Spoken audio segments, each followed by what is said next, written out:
Capitalismo.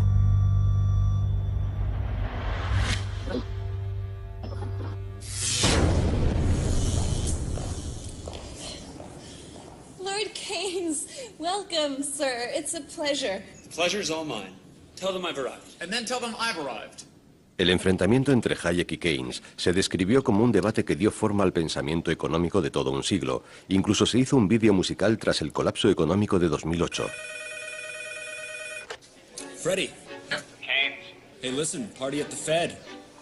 El economista austríaco Friedrich Hayek iba a debatir con el economista británico John Maynard Keynes sobre cómo rescatar a la sociedad de la severa depresión de los años 30, la peor crisis del capitalismo.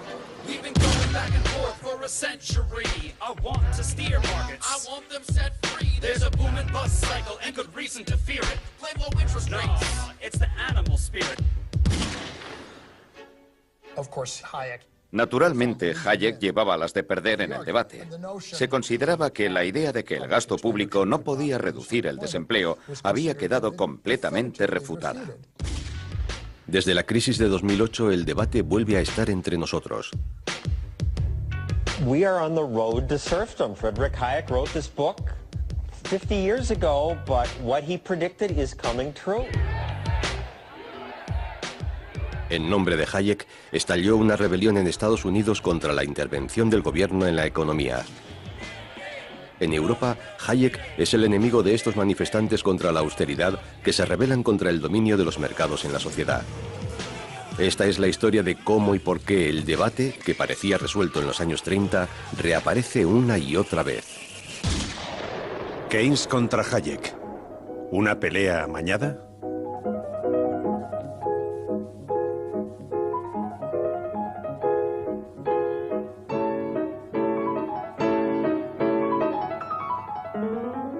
We've come to Freiburg in West Germany, where I'm going to be talking to Professor Friedrich von Hayek. Professor Hayek, I'm sure you'll be well aware that to many people in Britain, and particularly on the left, you are a kind of bogeyman. You are believed to want to throw people out of work, send children down the coal mines again, grind the faces of the poor in general. I don't suppose you share that view of yourself. Well, naturally, I don't share it, but I must say I understand it. If you tell somebody that his past has led him to the morass, to withdraw may be even more painful than to go on where you are.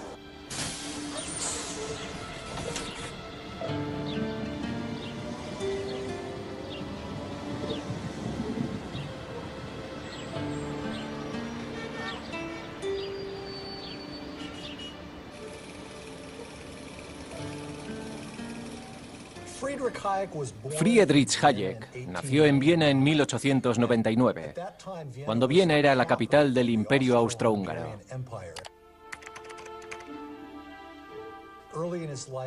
De adolescente, combatió en la Primera Guerra Mundial, en las filas del ejército austríaco. Y fueron las experiencias vividas en el ejército durante la guerra las que le hicieron interesarse por la economía y el nacionalismo en el antiguo Imperio Austrohúngaro.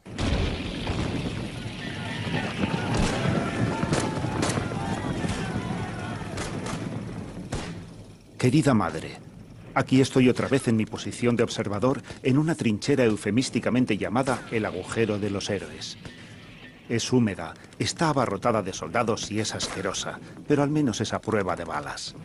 Los ataques aéreos son constantes, y no me refiero a aviones italianos o británicos, sino a tábanos y mosquitos, con apoyo de tropas de tierra tales como chinches y piojos. Friedrich Hayek, una carta desde el frente. Como joven idealista que había presenciado tanto caos, que había vivido la guerra y la desintegración política del viejo Imperio Austrohúngaro, Hayek se interesó por cuestiones relativas a la organización social. Después de la guerra, regresó a Viena y se matriculó en la Universidad de Viena, que inmediatamente después de la Primera Guerra Mundial estaba recibiendo a muchos profesores de todo el Imperio Austrohúngaro que regresaban a Viena a la universidad.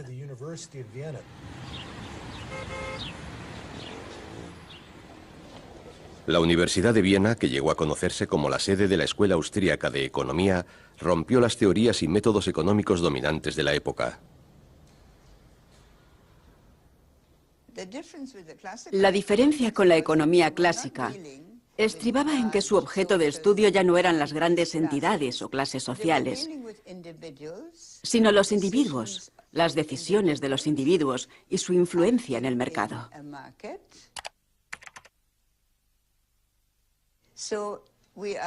Así que estamos en un mundo totalmente individualizado, en el sentido de que son consumidores individuales, productores individuales considerados como pequeñas empresas independientes.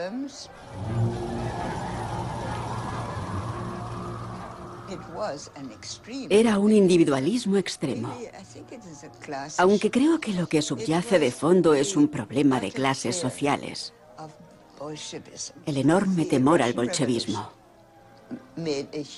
La Revolución Rusa tuvo un impacto enorme en Europa y aterrorizó a las clases medias del continente. Y el lenguaje que se utilizaba, la dictadura del proletariado, sonaba tremendamente amenazador.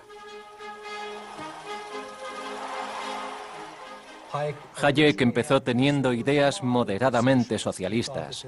Pensaba que el gobierno podía desempeñar un papel muy importante en la sociedad, dirigiendo las actividades económicas. Sin embargo, tras graduarse en la Universidad de Viena, empezó a recibir clases y a trabajar para Ludwig von Mises, un gran economista austríaco que convenció a Hayek de que el problema con el socialismo era que el socialismo sería indeseable si fuera viable, pero en la práctica el socialismo no es posible.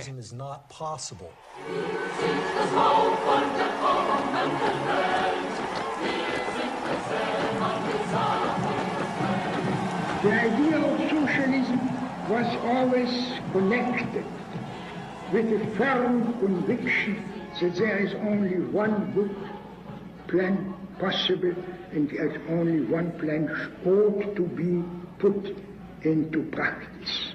Mises desarrolló una serie de argumentos en el debate sobre el cálculo económico en el socialismo, con los que intentó argumentar contra el socialismo, diciendo que simplemente sin beneficios, sin precios y sin sistema de propiedad es imposible obtener unas valoraciones o cálculos racionales en economía. Y, por consiguiente, la actividad económica racional deviene imposible. Hayek interiorizó estos argumentos antes de ampliarlos y aplicarlos a su trabajo. 60-second adventures in economics. An economy is a tricky thing to control, and governments are always trying to figure out how to do it. Back in 1776, economist Adam Smith shocked everyone by saying that what governments should actually do is just leave people alone to buy and sell freely among themselves. In this case, everyone's happy. Later free marketeers, like Austrian economist Friedrich Hayek, argued that this hands-off approach actually works better than any kind of central plan. La idea esencial de Mises y Hayek era que los precios son necesarios para guiar la producción. No hay sustituto al sistema de precios porque los precios proporcionan el valor relativo de todos los bienes en la sociedad.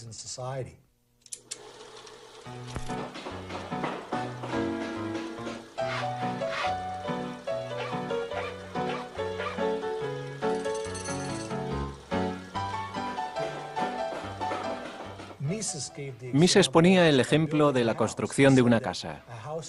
Decía que puede construirse una casa de madera, pero también de hormigón, de acero, de ladrillo o de cristal. ¿Qué cantidad de cada uno de esos materiales deberíamos usar en la construcción? Y sin la guía racional que proporcionan los precios, es muy difícil decidir qué forma de construcción de una casa es la más económica.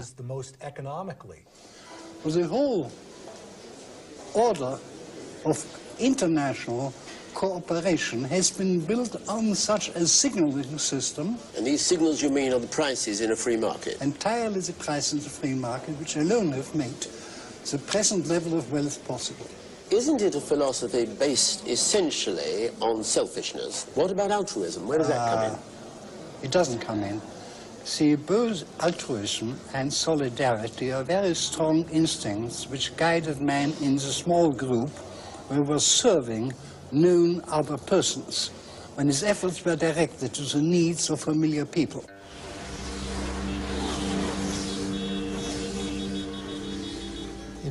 En un intento de justificar y racionalizar esta red económica, que era lo que estaban haciendo todos, dijeron que estaba arraigada en la mente humana.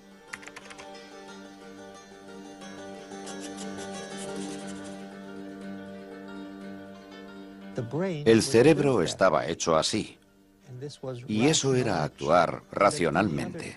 Cualquier otro tipo de sistema económico quedaría indefectiblemente inutilizado sin la guía de los precios, o hubiera sido irracional. El capitalismo, en resumen, iba a ser un sistema económico eterno, porque era el más racional, el más eficiente y el más justo a la hora de recompensar las contribuciones de las personas.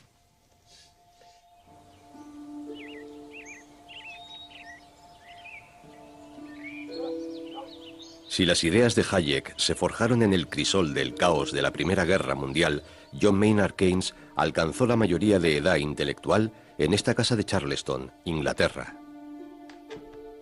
Fue aquí donde el joven Keynes experimentó una transformación y se rebeló contra la rígida educación que recibía en el prestigioso internado masculino de Eton. Keynes era el producto de una familia bien situada y culta de finales de la era victoriana, en Cambridge, Inglaterra.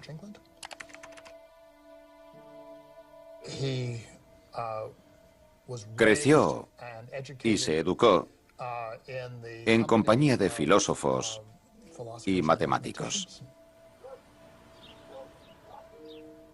Keynes perteneció al grupo de Bloomsbury, y el grupo de Bloomsbury era una camarilla cultural de intelectuales y artistas. Formaron parte de la rebelión de fin de siglo contra los victorianos.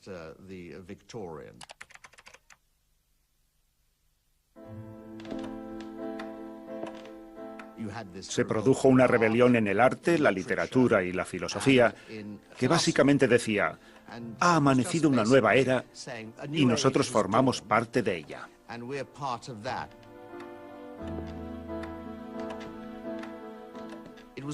Fue también una época de liberación sexual, por lo que abandonaron las convenciones del matrimonio. Había mucha homosexualidad, y el joven Keynes también participó de ello.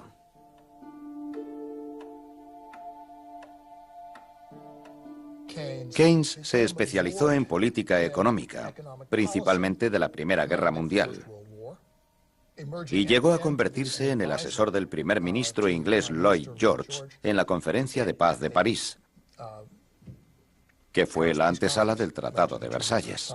Greatest headlines of the century. The Versailles Palace was the scene of much feverish activity on the part of Allied statesmen. Woodrow Wilson from the U.S., George Clemenceau of France, Lloyd George of England, and Premier Orlando of Italy represented the four major powers at the conference. Months of argument had achieved a final treaty that was offered without discussion to the German delegation headed by Count Brockdorff-Rantzau.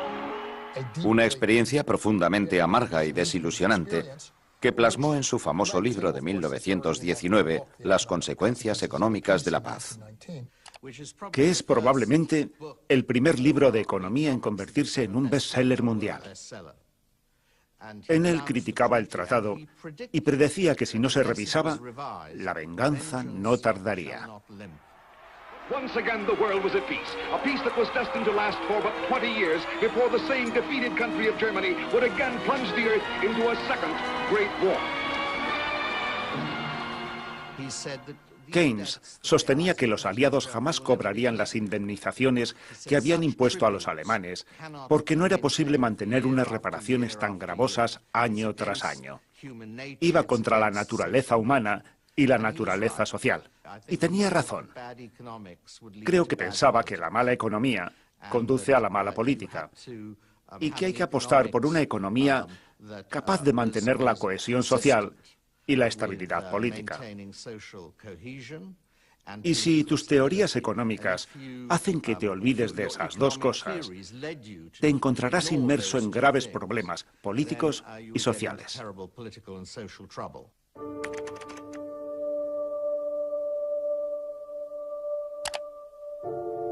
Pero semejante mezcla de política y observación social con la economía es ajena a Hayek y a la escuela austríaca.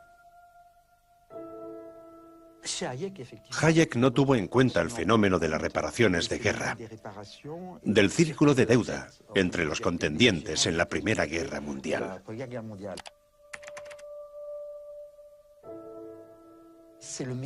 Fue Keynes quien dejó claro que este mecanismo era imposible. Pero es normal que Hayek no detectara ese problema, porque en su teoría, los tipos de interés desempeñan un papel en la acumulación de capital, pero el crédito no estaba incluido en esa teoría. Si Hayek hubiera analizado el Tratado de Versalles, habría descubierto que la burbuja especulativa que estalló en 1929 y desencadenó la depresión tuvo su origen en la decisión estadounidense de insistir en que le devolvieran el dinero que había prestado a sus aliados durante la guerra. Los aliados se volvieron hacia Alemania y dijeron: tienes que darnos dinero para que podamos devolver a Estados Unidos el dinero que nos prestó para derrotarte. Y según el Tratado de Versalles, la deuda alemana era infinita, no había límite en aquella deuda. Se había creado un círculo de pago de los préstamos, y para ello era necesario mantener los tipos de interés artificialmente bajos para que los países no quebraran bajo el peso de la deuda, por lo que los inversores que buscaban una mayor rentabilidad se volcaron en la bolsa.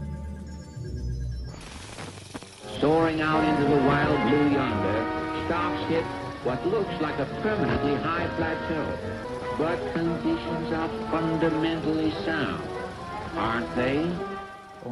La diferencia entre Hayek y Keynes es que Keynes, que estaba muy interesado en los mercados de valores, observaba la economía y luego teorizaba. Hayek creaba una teoría normativa de la economía y no tenía en cuenta ningún fenómeno que no encajara en esa teoría.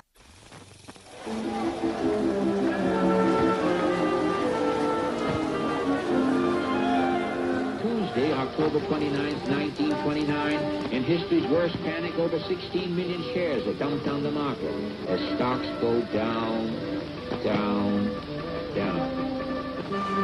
Hallelujah. En 1929 se hundió la bolsa. El capitalismo del mercado libre estaba en crisis, quizás la mayor de su historia. It's over. All over. Once I lived a life of a millionaire.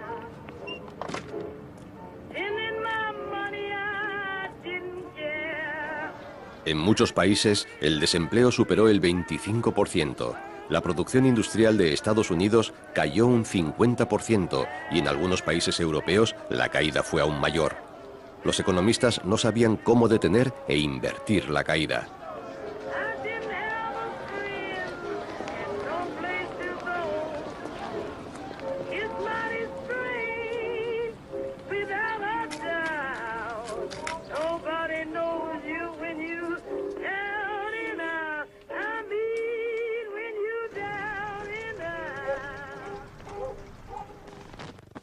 En 1931, Lionel Robbins invitó a Hayek a impartir una serie de conferencias en la Escuela de Economía de Londres.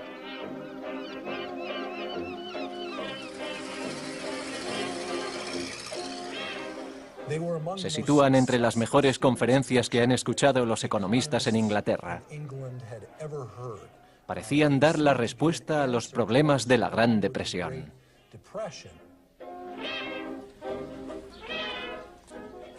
Lionel Robbins, profesor de economía de la LSE, quería dar un impulso a la escuela en su competencia con Cambridge y pensó: invitemos a ese joven brillante para que le plante cara al dominio de Cambridge.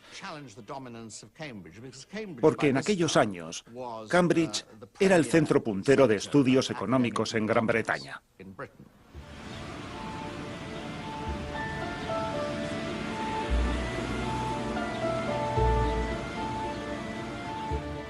Así, el llamado debate del siglo empezó con una rivalidad entre escuelas de economía. una joven LSE, London School of Economics, contra la veterana y establecida Cambridge, una universidad bajo el influjo de John Maynard Keynes, posiblemente el economista británico más conocido del momento.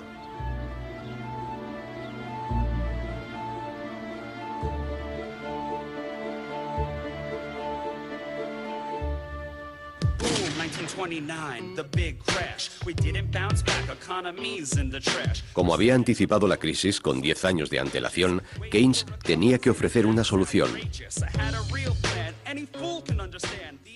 La tesis central de Keynes era que el nivel de desempleo depende de la demanda agregada en la economía. Esto es, de la capacidad total de gasto de la economía. A live fast, die young kind of chap called John Maynard Keynes cheerfully pointed out that, in the long run, we're all dead. So to avoid the misery of unemployment, the government should instead spend money to create jobs. Whereas if the government tightens its belt when people and businesses are doing the same, less is spent, so unemployment gets even worse. Cuando todos los demás están intentando ahorrar más, la decisión de los gobiernos de reducir el gasto simplemente agrava la caída del gasto total de la economía, lo que significa que se agudiza la crisis.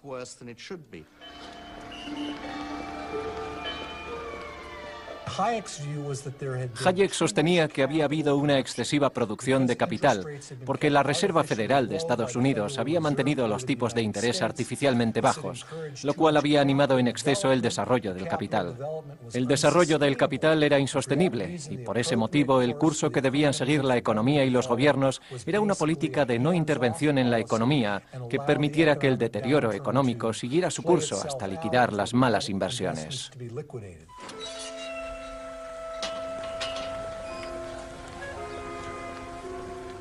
Mientras Hayek estaba en Londres, sus ideas fueron puestas a prueba en Alemania.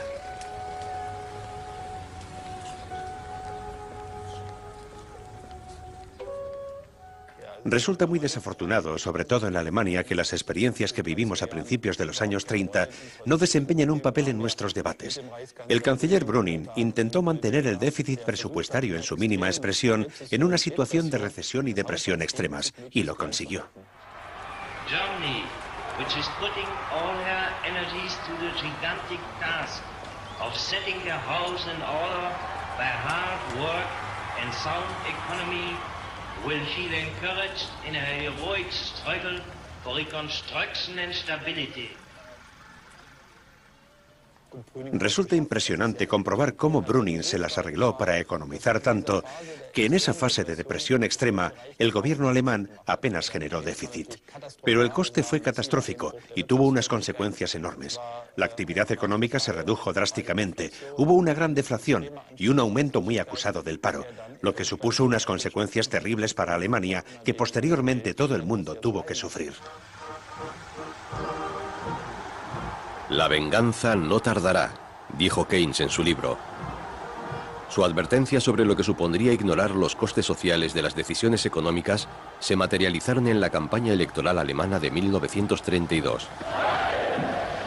13 Jahre lang haben sie wirtschaftlich, politisch bewiesen, was zu leisten sie fähig sind.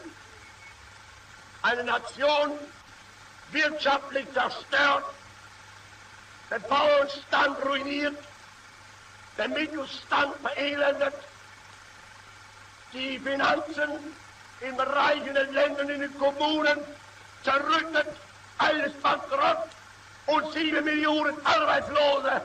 Sie können sich finden, wie sie sich finden wollen. Dafür sind sie verantwortlich.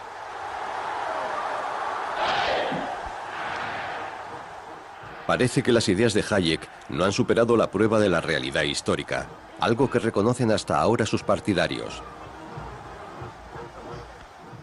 En una entrevista que le hice a Milton Friedman, este me dijo que nunca había entendido cómo los profesores de la Escuela de Economía de Londres quedaron tan impresionados por las conferencias que impartió Hayek. Así que, en retrospectiva, es una especie de misterio.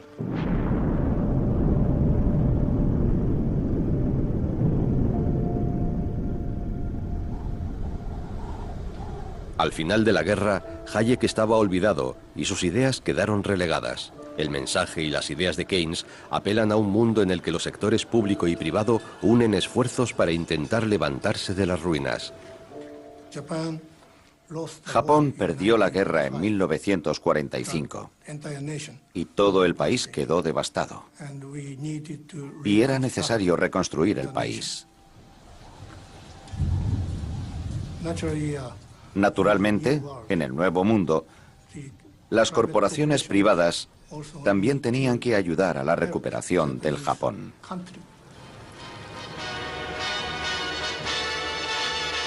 You could imagine yourself at Earl's Court if you wandered into the New York Motor Show. There were so many British cars there.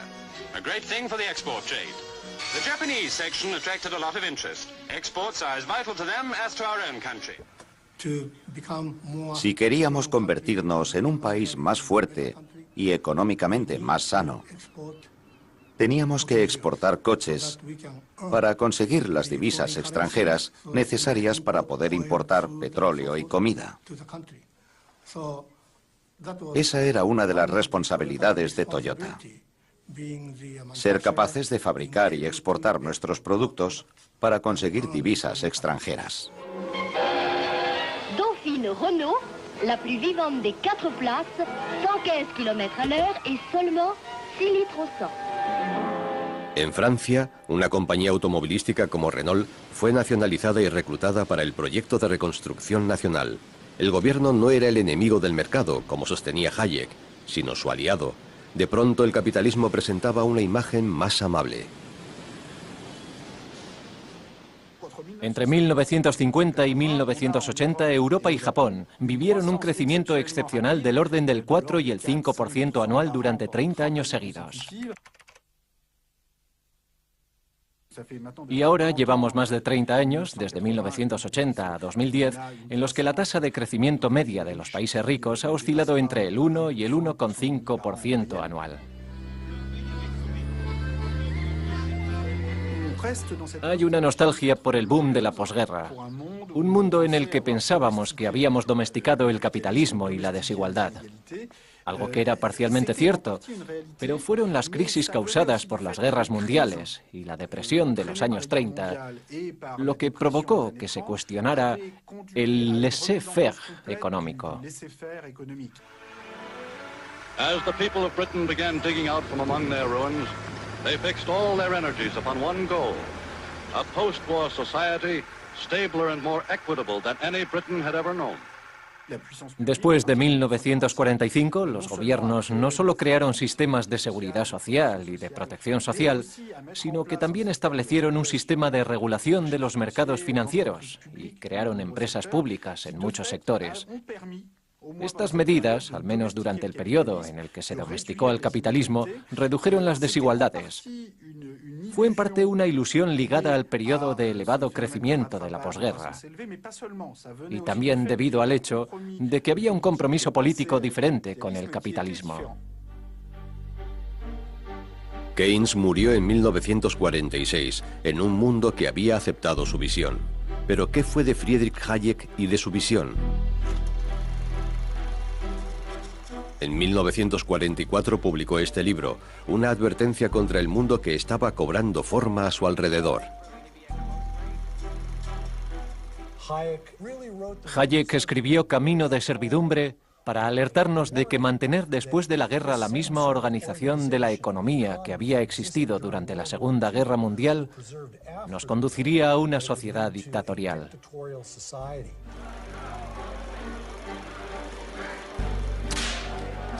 Según Hayek, la raíz del fascismo y del nazismo no fue el colapso económico producido en parte por un mercado libre no regulado, sino precisamente lo contrario. El error fue por abandonar las ideas liberales que estaban en la raíz del mercado libre. Las regulaciones y la intervención estatal nos habían conducido a la servidumbre en el pasado y volverían a conducirnos al mismo lugar.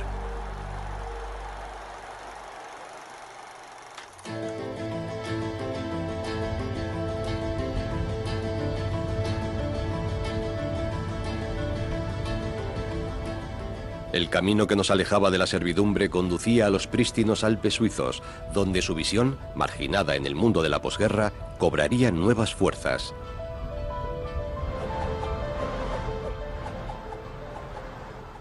En 1947, Hayek fundó la sociedad Mont Pelerin, llamada así en honor del famoso monte suizo donde se reunieron por primera vez los miembros de esta asociación.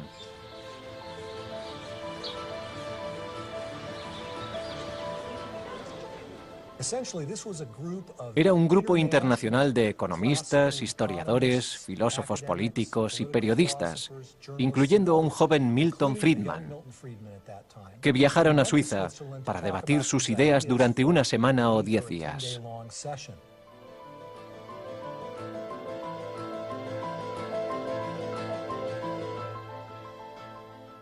Los oponentes de Keynes crearon Mont Pelerin, un laboratorio de ideas cuyo lema, por decirlo así, era «luchamos contra Keynes».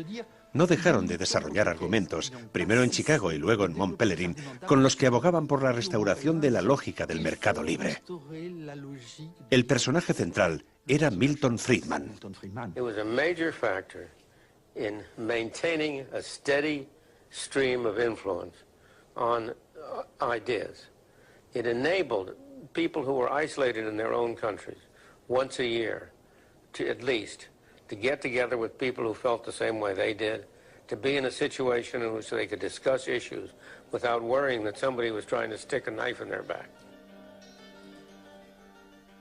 Hayek es un economista esotérico, un economista para economistas.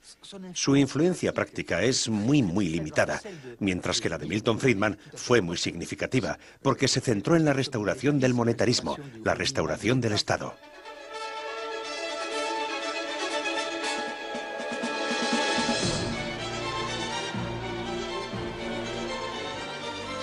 Si la Europa de la posguerra era inmune a la visión de Hayek de los mercados autorregulables, los estadounidenses, siempre desconfiados con el gobierno, fueron mucho más receptivos.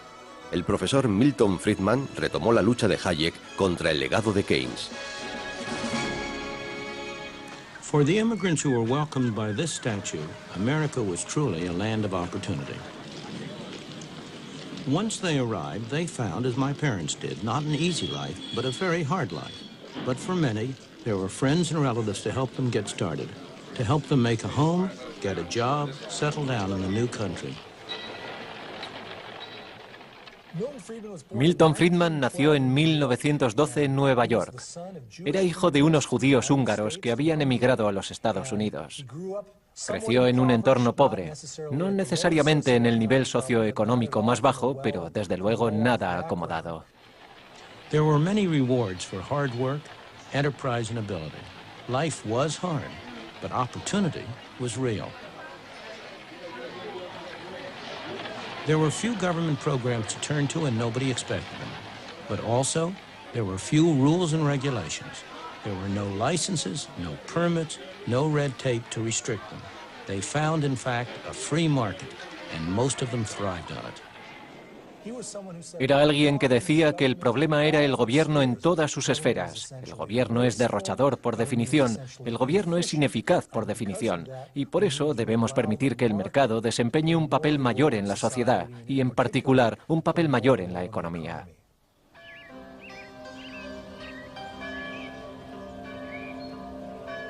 Hayek era un refugiado del viejo mundo que nunca fue un profesor establecido en Estados Unidos. Friedman había nacido en Estados Unidos y contaba con el respaldo de una reputada institución académica. La imagen de la escuela de Chicago, fuera de nosotros, es semi-ideológica. El hecho es que Milton Friedman escribió Libertad de elegir y otros libros que, en cierto sentido, eran panfletos persuasivos. Pero en sus clases nunca enseñó nada similar. No recibimos ningún mensaje como el de libertad de elegir. Nos explicaba cómo funciona el sistema de precios y cómo funciona el comportamiento humano en la esfera económica.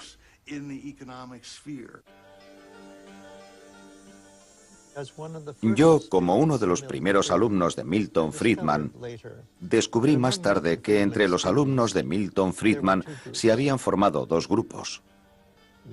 Los de un grupo se convirtieron en sus discípulos de por vida. Los del otro grupo estaban vacunados y podían rechazar esas ideas. Yo naturalmente estaba en el segundo grupo.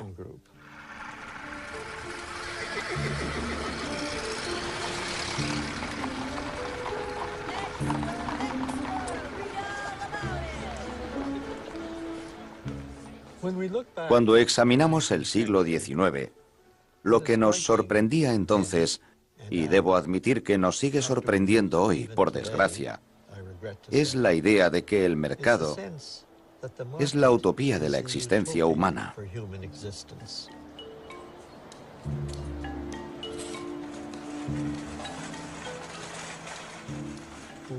Si no actuamos sobre él, producirá benevolencia, una cornucopia de productos. Todo resultará perfecto. Y lo que es más, se autorregula él solo.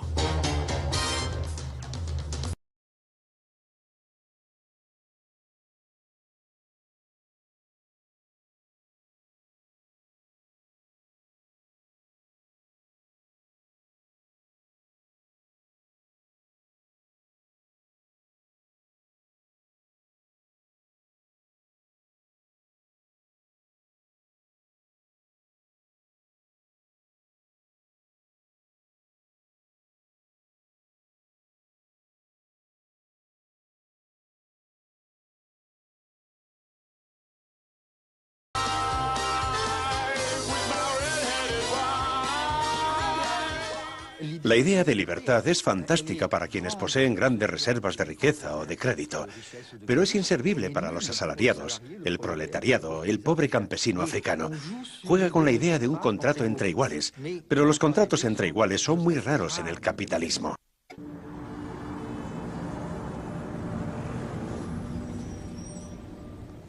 La ilusión neoliberal no es algo nuevo. Ha existido desde el siglo XIX.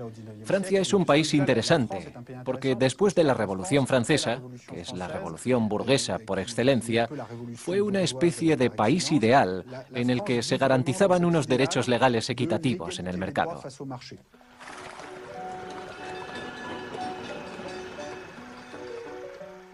Existe la ilusión de que eso es suficiente para conseguir la igualdad. Igualdad a la hora de acceder al mercado, con sistemas de derechos bien protegidos y mercados lo más libres posibles.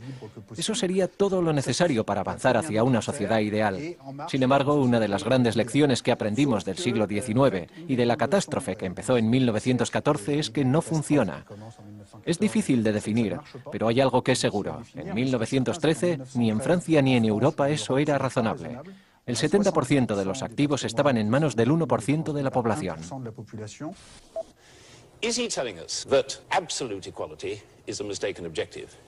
Pero liberales como Milton Friedman extraen de la historia justo la lección contraria.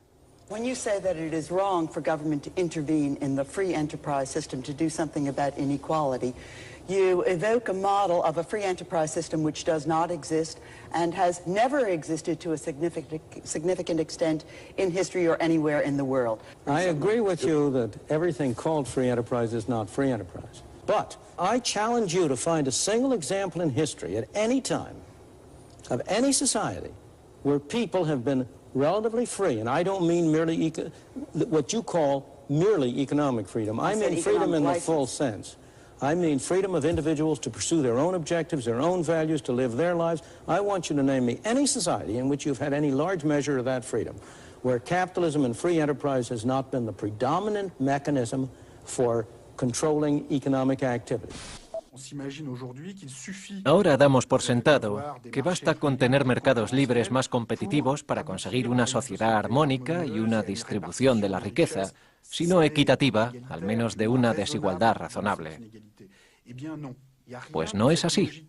No hay nada en la lógica del mercado libre y competitivo que lo garantice. Y la razón es muy sencilla.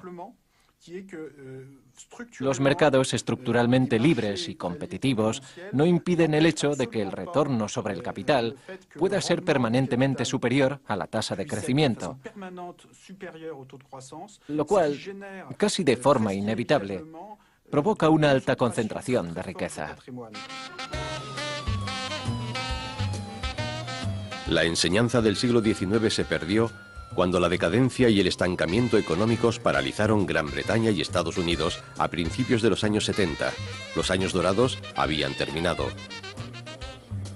Con la decadencia económica, la intervención del gobierno en la economía se consideraba ahora un obstáculo al crecimiento. Milton Friedman y Friedrich Hayek regresaban de nuevo. A partir de los años 70 y 80 vemos en Gran Bretaña y Estados Unidos movimientos políticos que cuestionan la intervención del Estado en la economía. Y creo que eso puede considerarse en parte una reacción al sentimiento de verse alcanzados por los perdedores de la guerra. En los años 70 estuvimos muy influidos por el hecho de que Alemania, Japón y más tarde Francia o Italia crecían el doble que Gran Bretaña y estaban alcanzando a Estados Unidos. Así que los movimientos políticos empezaron a decir: esto no funciona, el estado de bienestar nos ha ablandado, debemos regresar al capitalismo mítico del siglo XIX y reducir la intervención del Estado, porque eso revitalizaría a los empresarios anglosajones.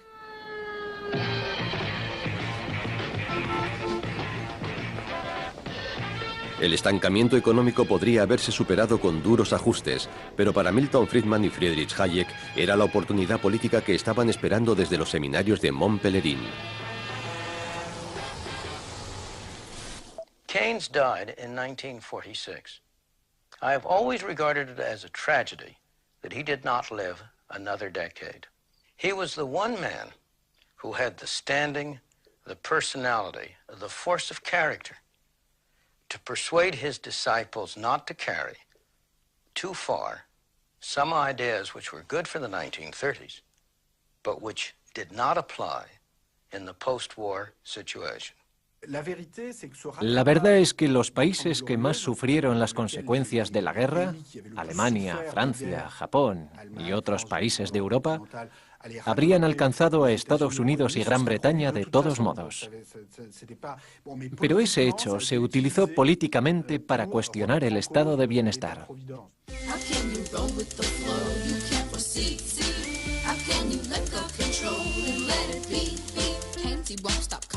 Keeps blowing up my phone. He wants to teach me something and he won't leave me alone.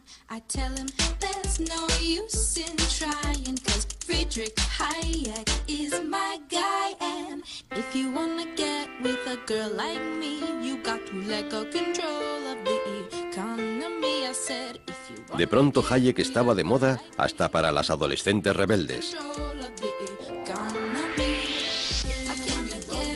Empezó como un debate entre el rígido entendimiento que tenía Hayek del mercado y sus supuestas leyes naturales y el enfoque flexible de John Maynard Keynes en sintonía con las complejidades de la realidad humana. 40 años después los papeles se habían cambiado. Los seguidores de Keynes eran percibidos como favorables a modelos rígidos, mientras que Milton Friedman y Friedrich Hayek se habían convertido en los adalides de la libertad en sintonía con la realidad. The failure of the Keynesian system, the inflation, return of unemployment, all that, first confirmed my prediction in the strictly economic sphere. At the same time, my studies of politics provided, I believe, answers for many problems which had begun to bother people very seriously. But there is a good reason why I am being rediscovered, so to speak. Since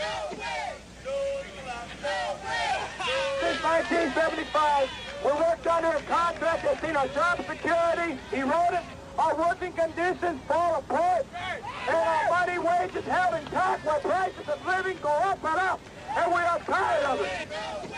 Lo cierto es que había motivos de peso para que las ideas de Hayek fueran redescubiertas. Resultaban beneficiosas para los líderes empresariales y financieros que habían visto cómo la inflación y los conflictos laborales perjudicaban sus intereses. La actividad económica se ralentizó y los beneficios disminuyeron. Se produjo lo que llamamos una contrarrevolución en la economía, introduciendo lo que se conoce ahora como la agenda neoliberal, la desregulación y la privatización.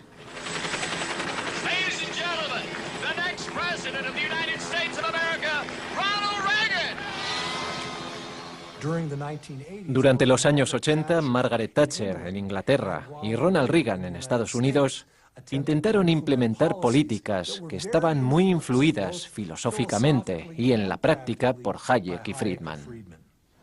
I would like to think that the kind of leadership that I would exercise in Washington is not the kind of leadership that I would pretend that I can solve all the problems I've been discussing here, but that together, you and I can. I would like to take the lead in taking government off the backs of the American people and turning you loose to do what I know you can do. Her supporters called it her biggest achievement. Others called it her terrible legacy. Margaret Thatcher's battle with the miners was a defining moment not only in British industrial relations, but also in British history. What we've got is an attempt to substitute the rule of the mob for the rule of law, and it was not succeed. La contrarrevolución, las llamadas políticas neoliberales introducidas por Thatcher y Reagan a principios de los 80, fueron diseñadas para restablecer la disciplina del capital sobre el trabajo. ¿Y lo consiguió? Porque ahora sabemos que la media de los salarios en Estados Unidos, en términos reales, no ha aumentado desde 1980, aunque la productividad sí lo ha hecho.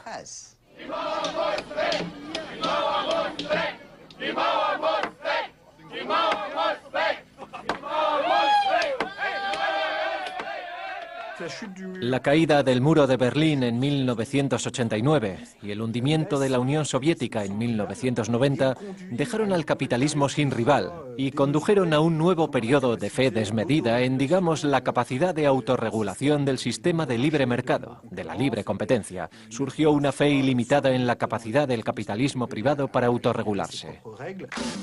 My name is Jordan Belfort.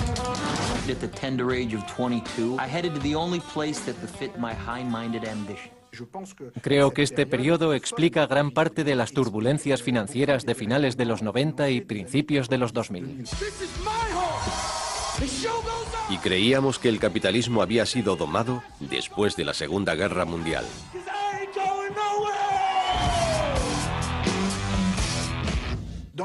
En la nostalgia por los años de la posguerra va también incluida la nostalgia por un mundo en el que habíamos hecho un nuevo compromiso, pero con ciertas precauciones, a pesar de todo. Bonjour, pouvez-vous venir avec moi? Je vais vous présenter une petite merveille, la 4 chevaux Renault.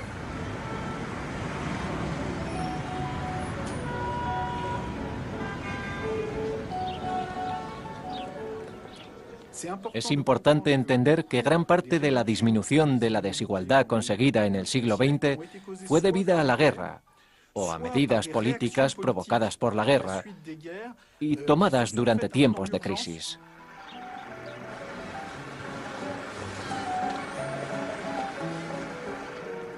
La disminución de la desigualdad no es la consecuencia pacífica de un proceso democrático y parlamentario. En su visión del mítico capitalismo sin domesticar del siglo XIX, Milton Friedman y Friedrich Hayek nunca pusieron en cuestión los elementos que ahora sabemos que contribuyeron a su catastrófica destrucción: la desigualdad, la deuda y la especulación. Milton Friedman siguió a Ricardo al decir que la deuda no puede crear un problema. Y aunque denominó a su enfoque monetarismo, y aunque dijo que el dinero importa, la realidad es que el dinero no importaba nada en su enfoque, y tampoco la riqueza. Existe una visión limitada que fue adoptada por los banqueros y que en esencia dice: no regulen a los bancos, no regulen Wall Street, apoyen una economía desregulada. Todo funcionará porque las economías tienden al equilibrio. When the price of an asset rises faster than can be explained by economic fundamentals, it creates a bubble. Una vez más, las burbujas financieras empezaron a crecer, pero tampoco esta vez estaban contempladas en los modelos económicos. John Maynard Keynes, F.A. Hayek, round 2. Por lo que el debate del siglo XX, que se suponía que había terminado en 1979, volvió a abrirse después de que estallara la burbuja financiera en 2008. ¿Pero sigue siendo eso relevante?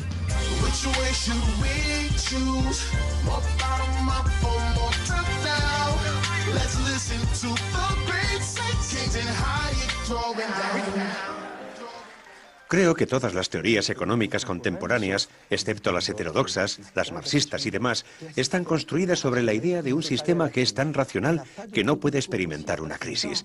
No tenemos una teoría del mercado de valores, porque en esa teoría no debería haber ninguna burbuja. Sin embargo, las hay. Pero como la teoría no puede formalizarlas, son irracionales.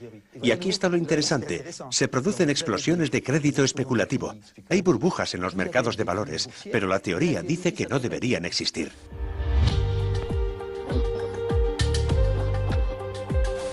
El debate entre Hayek y Keynes podría estar oscureciendo la realidad actual en vez de ayudar a clarificarla.